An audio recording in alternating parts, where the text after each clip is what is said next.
continues to struggle here with her shot. She scored just 2 points in her last 2 games. And Sabally with an answer. Yo, what's good? Basketball fam, welcome back to the channel. If you're new here, smash that subscribe button and hit the bell so you don't miss any of our WNBA deep dives. Today, we're diving into some serious drama shaking up the Phoenix Mercury. The headline, Satou Sabally, their all-star forward, is out, and the reason has everyone buzzing. Personal reasons after a shocking benching by head coach Nate Tibbetts. Is this the end of Sabally's time in Phoenix? Are we witnessing a full-on team meltdown? Let's break it all down. Let's rewind a bit. Coming into the 2025 WNBA season, the Phoenix Mercury were stacked. After a blockbuster 4-team trade in February, they snagged Satou Sabally from the Dallas Wings, pairing her with Alyssa Thomas and Kahleah Copper to form a big three that had fans hyped. This was a squad built to chase a championship, especially after losing legends like Brittany Griner to free agency and Diana Taurasi to retirement. The Mercury were all in on this new core, and Sabally was the centerpiece. At 6'4", Satou's a unicorn on the court. Do a little bit of everything. Sabally launches over Smith. You bet. She is feeling it. Oh, man. She's got the size to dominate the paint, the range to knock down threes, and the versatility to play multiple positions. Before an ankle injury in early July, she was balling out, averaging a career-high 19.1 points, 7.7 rebounds, and 2.6 assists per game. She was named a starter for the 2025 WNBA All-Star Game, a nod to her superstar status. The Mercury started the season hot, going 15-6, sitting pretty in the playoff race. Everything was looking up until it wasn't. Fast forward to August 2nd, 2025.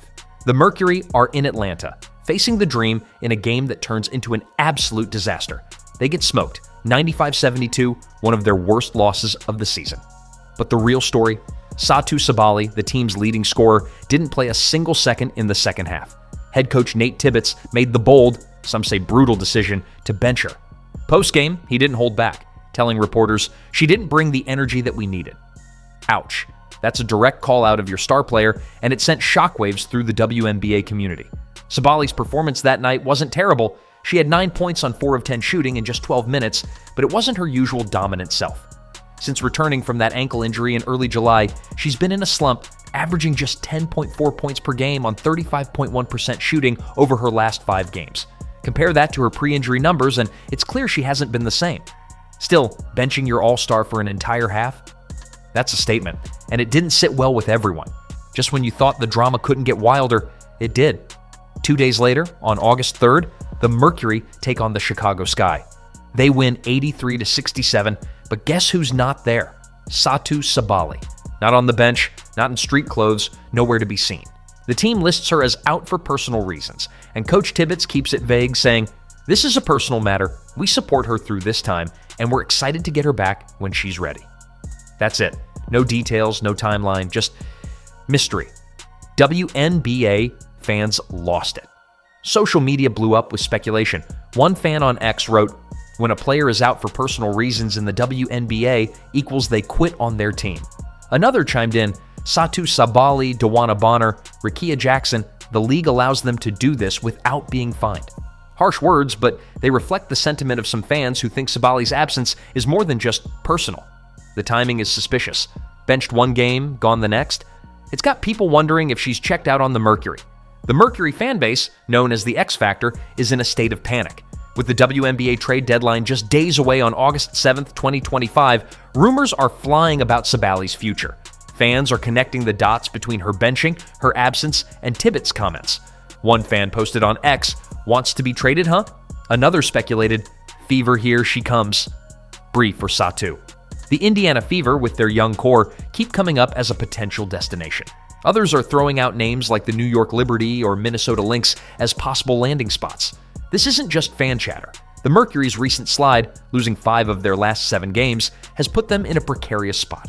They're 17-11, 4th in the standings, but just a game and a half separates the 2 through 6 seeds.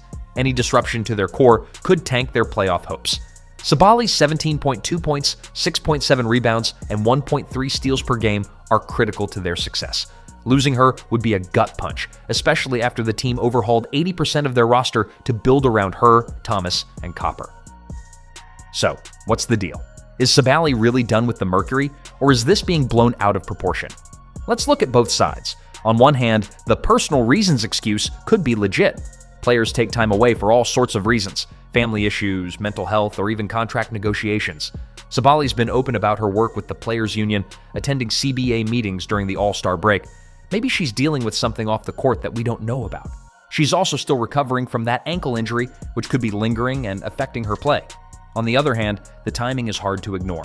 Getting benched for lack of energy is a public jab, and for a player of Sabally's caliber, it's gotta sting. She's a 3-time All-Star, the 2023 WNBA Most Improved Player, and a former #1, second overall pick. She's used to being the go-to player, not sitting on the bench. Plus, her history with the Dallas Wings adds fuel to the fire. She left Dallas after 5 seasons, saying she'd played her last game for them. Could she be pulling the same move in Phoenix, just 6 months after joining? There's also the comparison to DeWanna Bonner's situation earlier this season with the Indiana Fever. Bonner was benched, took personal days, and sparked similar trade rumors. Fans are seeing parallels, with one ex-post saying Bonner was benched with fever, now Sabally's refusing to show up. Same story, different team. It's got people wondering if the WNBA has a bigger issue with player-coach dynamics. Let's talk about Nate Tibbetts. The second-year head coach has guided the Mercury to a solid 17-11 record, but his handling of Sabally has raised eyebrows. His blunt post-game comments, calling out her energy, didn't exactly scream player's coach. Some fans are skeptical, with one ex-post calling it damage control at its finest. Others think he's trying to send a message to the team during a rough stretch. But at what cost? Alienating your star player right before the trade deadline isn't a great look. Tibbetts has a history of challenging Sabally. Earlier this season, after a technical foul sparked a comeback against the LA Sparks, he called her out for letting emotions get the best of her. Sabally responded then, dropping 24 points in that game. But this time, the benching and vague personal reason statement feel different. It's like there's a disconnect between coach and player, and fans are picking up on it. Here's a plot twist. There's some positive news. On August 5th, 2025, Sabally was spotted at the Mercury shoot-around ahead of their game against the Connecticut Sun. She's not on the injury report, which means she's expected to play. This could be a sign that whatever's going on, whether it's personal or professional, is being worked out. The Mercury need her, especially with their big three of Sabally, Thomas, and Copper finally healthy and ready to roll for a crucial 4-game homestand. But the clock's ticking. With the trade deadline looming, every game is a chance for Sabally to prove she's still all in with Phoenix, or for the team to showcase her for a potential trade. The Mercury's schedule gets easier after the Sun game, but they can't afford more drama if they want to lock in a top 4 seed and home court advantage in the playoffs. So, where do we go from here? If Sabally stays, she's got to get back to her all-star form. That ankle injury clearly slowed her down, and adjusting to playing alongside Thomas and Copper, 2 other alpha players, hasn't been seamless. She's gone from being the #1, one option in Dallas, to sharing the spotlight in Phoenix. It's a tough transition, but her versatility and skill set are perfect for this team if they can find their rhythm. If she's traded, though, the WNBA landscape could shift. A player like Sabally, young, talented, and versatile, would be a game changer for any contender. The Fever, Liberty, or Lynx could offer her a fresh start, but it'd be a massive loss for Phoenix. Fans are already bracing for the worst, with one ex-post saying, "She bout to get traded SMH." But others are holding out hope, sending well wishes and urging her to stay. Look, the Mercury are in a tough spot. Losing 5 of their last 7 games, benching their star player, and now dealing with this personal reasons drama, it's a lot. But let's not hit the panic button just yet. Sabally's expected return against the Sun is a good sign, and the Mercury's big three is still one of the most talented in the league. If Tibbetts and Sabally can get on the same page, this team could still make a deep playoff run. What do you think, fam? Is Satou Sabally done in Phoenix, or is this just a bump in the road? Drop your thoughts in the comments, and let's get the conversation going. If you like this deep dive, give it a thumbs up, share it with your crew, and subscribe for more WNBA tea. Until next time, stay locked in, and I'll catch you in the next one. Peace.